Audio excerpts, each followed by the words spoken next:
Hey, everybody, welcome to Freedom Talk. I'm thrilled to welcome back Clay Clark here with Nick Nittoli. And Clay, welcome to Freedom Talk. Hey, I appreciate you guys allowing me to be here with both of you guys tonight. And hopefully we can add some value and drop some knowledge bombs.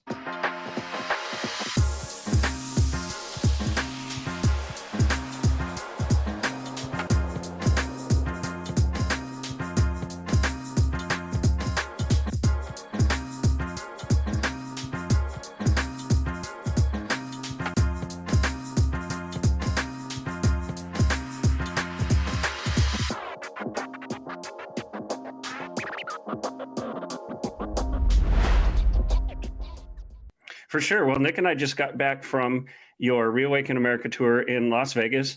Hot and but man, so was the content. There was some fantastic content there, some amazing speakers. I was really impressed, Nick, at Mike Lindell, who stood there, and there must have been a line of 300 people, and he shook every hand, took pictures with them.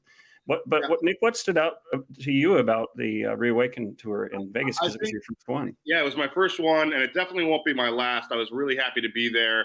Very grateful for the opportunity. But anytime you have that amalgamation of those kind of people, Donald Trump Jr., Roseanne, like you said, Mike Lindell was there, General Flynn, it speaks volumes about the actual event and why they're there and why they're all coming together.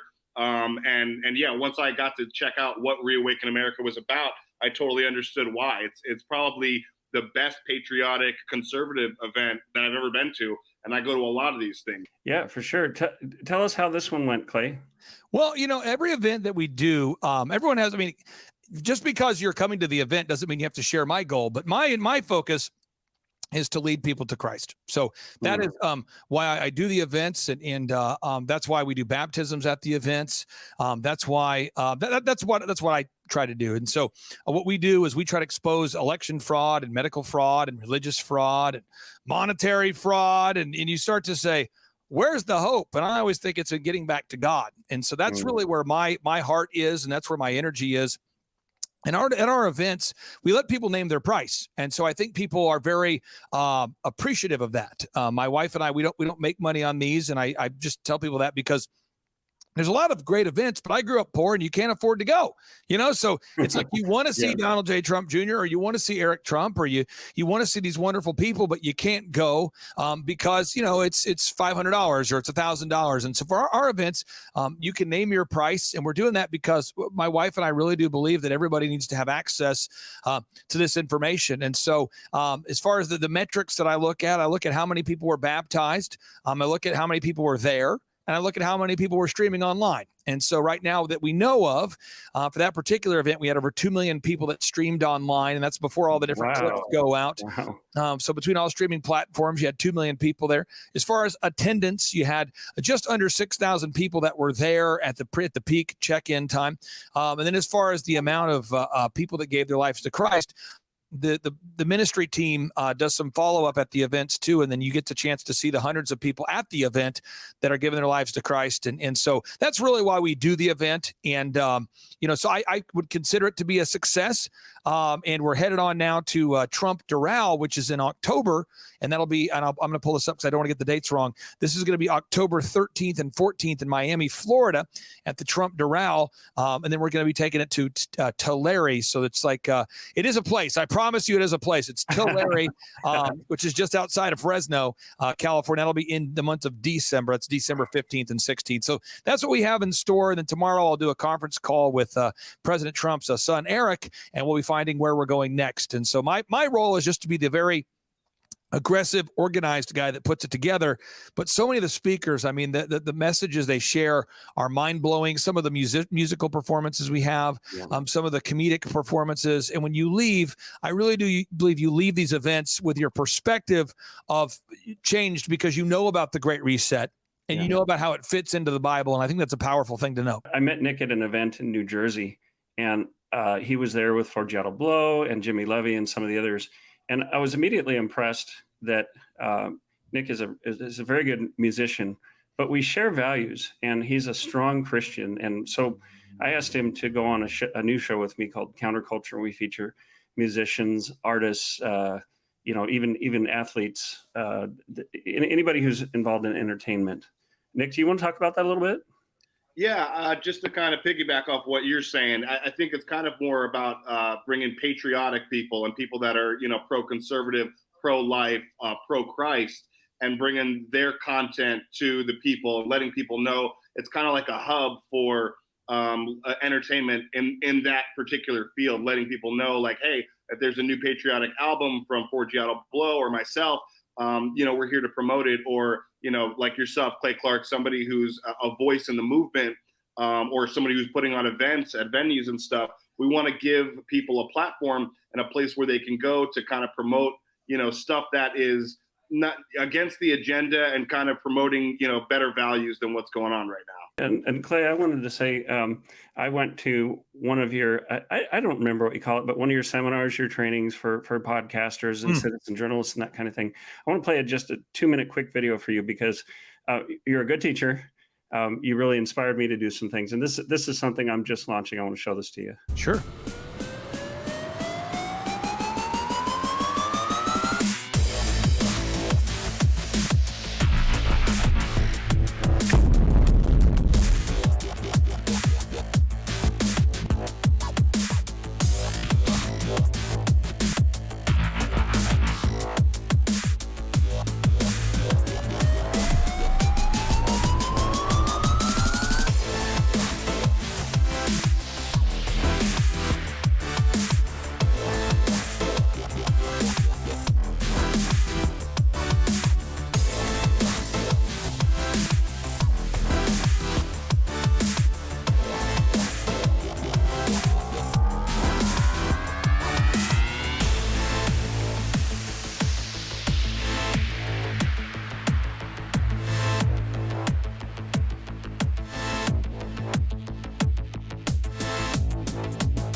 That was a great promo, Kelly. I haven't seen that yet. Thank you. We worked really hard on it. And I have to say a plug for Clay Clark's workshops out there in Tulsa.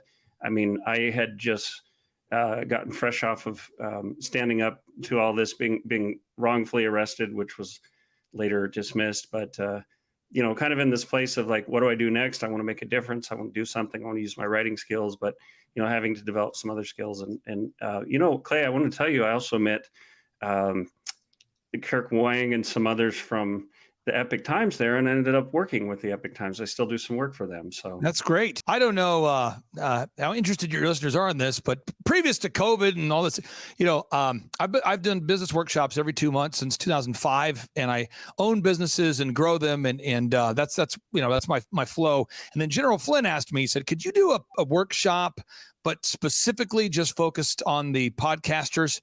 And I said, sure. So we didn't charge the podcasters, and we just did like a 2-day really intensive workshop to teach everybody those skills. And it was well received. And I found that a lot of the podcasters have gone on to implement those skill sets. And so that's been wonderful. And I've got 5 kids. And so, I'm really glad you're going out there speaking up for fatherhood, but I've got 5 kids, and I don't want my kids to grow up in a dystopian, communist, great reset, smart city world. And so the only thing that I know how to do is to the only thing I know that I can do about this is everything. So I am hosting workshops if General Flynn needs me to. I'm doing the ReAwaken tours if that's what they need to. We put out a podcast. I'm on usually about 8 shows a day with my podcast, and I usually have about 3 or 4 people on my show a day. And Kash Patel flew in last weekend. Nice. So we did a podcast. I called it Podcast-a-Palooza from Tulsa, Jerusalem with Kash Patel. A lot of words there, but Podcast-a-Palooza with Kash Patel from Tulsa, Jerusalem. And we did about 7 hours of podcast just back to back to back. And then we hosted an event at a local church, and we had a great reception. Laura Trump was there, and everybody's got a different skill set. So some people can rap, some can sing, some can write, some can grow businesses, some can do a little bit of everything. Some people are very talented. Some in the political world, some have legal minds. Some people, but we've got to get everybody engaged right now, because there's a very nefarious and intentional attempt to end our country as we know it, and it's called the Great Reset. Amen. Yeah, Clay, if you can, just for our listeners, kind of take us through your journey a little bit. I know that you grew up poor. I think your dad worked at a gas station in his 30s. I know you mentioned working at like Target and Applebee's and like saving up a bunch of money, working over 100 hours a week and stuff. Kind of take our listeners through your journey, where you were at, and kind of how you got to where you're at now. Yeah. Well, basically, I grew up like a lot of people, where your parents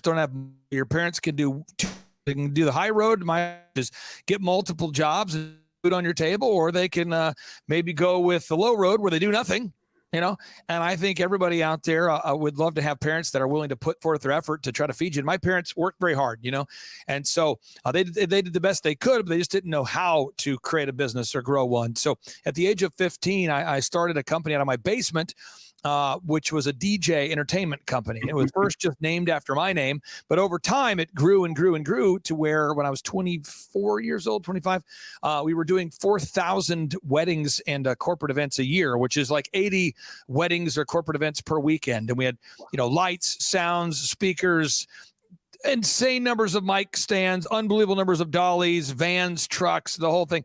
And then I started a party rental company, which I sold. It was later known as Party Pro. I started the Tulsa Wedding Show. It was a big bridal expo for brides. And then I sold that business or those businesses, and I took a little bit of my investment dollars and I got involved in the dentistry business. So I started working with a dentist, and then I started working in the automotive repair business, and started working with some lawyers, and started working in the legal business, and then some home flipping businesses, and then a dog training business, and then a haircut chain, and then a carpet cleaning franchise. Not in that order, but today there's 160 brands that I'm a part of, and how I do it is I get a small percentage of the growth. So I get paid to grow. So it's kind of like if you are a waiter or a waitress and you don't wait on tables, you don't get paid, theoretically. In my case, I get paid by the value I add to the business, not for the hours I work, but for the value I add. And so having done that for years, we manage a portfolio of about 160 clients now that do a little over $2 billion a year of business. And that's what I do. And so that's what I like to do. And that's what that's what I would prefer to be doing. But with the Great Reset, what I found was that a lot of wonderful entrepreneurs feared being sued, which I am being sued now by Dominion's Eric Coomer. Entrepreneurs feared the pushback, the blowback, the attacks, the hit pieces, the whatever. And so I don't view the world that way. And so I talked to General Flynn. And I said, hey, General Flynn knew me because I sued the mayor of Tulsa during the lockdowns to keep my city open. I turned my building into a church during the lockdowns. And so a lot of people knew that my office was like the center of the resistance in Oklahoma. And we had up to 1,000 people during our third services. And so General knew of what I was all about. And he and I met out of our rallies, one of our events we were doing in Tulsa, where he was endorsing Pastor Jackson Lawmeyer for Senate. We hit it off. I called him and I said, General Flynn, sir, I'm not believing that you necessarily share my passion for this, but I just said, sir, I believe that God would like us to team up for one event to share the truth about election fraud, medical fraud, religious fraud, and ultimately get people back to God. And we'll let people name their price, and I'll cover the expenses. And he said, I'm in, but it has to happen through the church. That was our first event. Wow. At the end of the event, we reached 7.1 million people was the number we got to on the streams. And this is a 3-day workshop which starts at 8 in the morning, goes to like 10 o'clock at night, 70 plus speakers. And he called me and goes, did you make any money on it? I go, no. And he goes, can you do one more? And I said, absolutely. So we did one in Florida. That was Tampa, Florida, Pastor Rodney Howard Brown's church. There we had 8,000 people in attendance. Over 3 million people watched. And I thought we were done. And then he called me and said, can you do one more? And we've done this conversation now for 20 events. So it's a loose partnership, meaning that he's his own entity and I'm mine. I'm not a nonprofit. I'm just a non-profitable for-profit business. And then I keep being subpoenaed and sued along the way. And I find that the more events we do, the more prevalent the lawsuits and subpoenas are. So I would say 2/3 of our speakers now are being sued or subpoenaed. And it's really because people like Peter Navarro won't throw the president under the bus. Peter Navarro has executive privilege as a member of Trump's inner circle, and he's not going to testify against the commander in chief or say anything he doesn't need to share. So, Peter Navarro just got convicted of two, I believe, of Congress is the actual charge there. You have people like Steve Bannon, who's a good friend of General Flynn. They're going after him. You have people like Eric Trump being constantly subpoenaed, Donald J. Trump Jr. So it's really our attempt to stop the Great Reset. And if you're out there today and you want to join us, you can go to timetofreeamerica.com. And I can just tell you, we have 77 confirmed speakers for the upcoming events. Doors open up at 6 a.m. The first speaker's at 8, and we go till about 8 p.m. each night. And it really is a fantastic way to connect with people that are like-minded. We have vendor booths available. If you're out there today and you have a product or something you want to get in front of Patriots, I tell people it's $1,000 or whatever price you want to pay for a booth. So we make it affordable for everybody. And we do the same thing for media. There's no charge for media booths. So if you guys ever want a media booth, no charge for that. And then you can name your price to attend the event. And although the events cost hundreds of thousands of dollars to put on, we do want to make it affordable for everybody. So that's how we do it. And it's a really it's unique because we're meeting the best people and the worst people often at the same event. Yeah. It's funny, Clay, because well, by the way, I used to write for dentistry. I worked for a company called Strategic Dentistry, and I wrote about that. But it was a similar story for us in Arizona. We had a coffee shop at the time, Viva Coffee House. I know you're a little bit aware of that, but we became this hub for people. And essentially, our coffee shop became kind of a de facto church. I mean, so many churches had shut down that we were serving people. We turned our shop into a food bank at one point. And, as a result, we got a lot of persecution, a lot of pushback. And I've been arrested twice. If I ever spoke there, bring it on.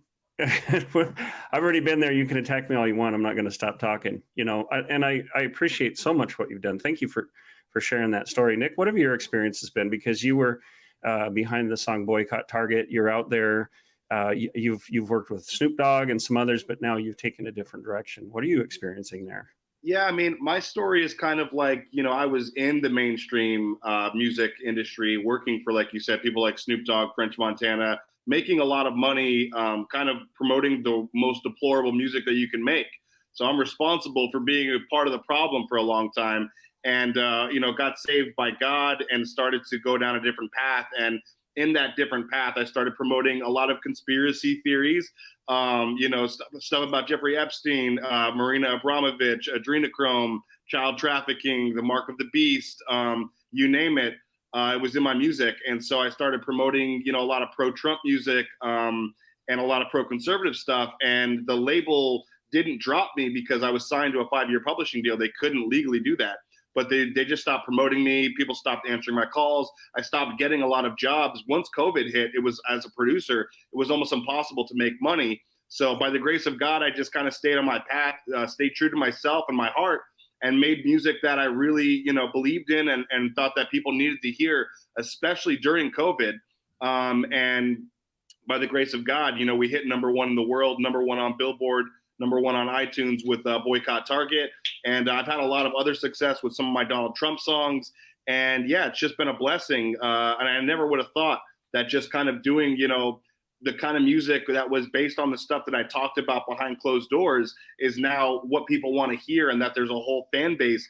The entire ReAwaken America tour is based off of those people that listen to my kind of music and, are chanting "Let's Go Brandon." So that's the power of God. He kind of like, he basically, took me away from the mainstream industry and said, listen, I have something for you. There's going to be an entire industry of people that will only buy, pro-Trump music and will only buy conspiracy theory music and stuff like that. And now that's primarily my fan base. So it's been a blessing. Wow. It's a great story. Clay, it kind of reminds me of, I don't know if Lance Wallnau is still talking about this, but back in the day, he talked about, I think it was taking back the 7 mountains, something like that, and taking back these mountains of society. One was music, another might have been education. I'm really focused right now on raising up more fathers, supporting fathers, sustaining them. They're so important to society. Nick and some of his colleagues are really taking back music. And it's astounding to me, Nick, because you don't even have a record label. You guys are out there killing it. And, some of these people are much bigger names, much bigger labels. But what it tells me, Clay, is that there's a real hunger for the virtues, the values that this country was built upon. What are you seeing? What kind of responses are you seeing, Clay, to the work you're doing? Yeah, I would struggle to say, okay, this is how people are reacting. I would just encourage people, if you go to Rumble and you type in, ReAwaken reviews, there's a lot of them that have come out there. You can see a lot of them, but the reactions I'm hearing, and again, I'm not trying to oversimplify. I just talk the people I get there at 5 a.m. in the morning for each event to greet everybody. I always ask them, where'd you come from and how'd you hear about the event? And then day 2, I always ask them, what'd you learn? And what I'm hearing is people say, I had no idea that election fraud worked like this. I had no idea that medical fraud worked like this. I had no idea about CERN, had no idea about BRICS, had no idea about RNA modifying nanotechnology, no idea about Epstein, no idea that Harvard was funding this nefarious 5G technology that can connect the human body to the 5G. I had no idea about nanobots, self-replicating nanobots. I had no idea about Marina Abramovich, to your point there. I have no idea about, and just insert the topic. And what I find is that most people have been going down what is called the mainstream, but it's like ironically a very narrow knowledge path.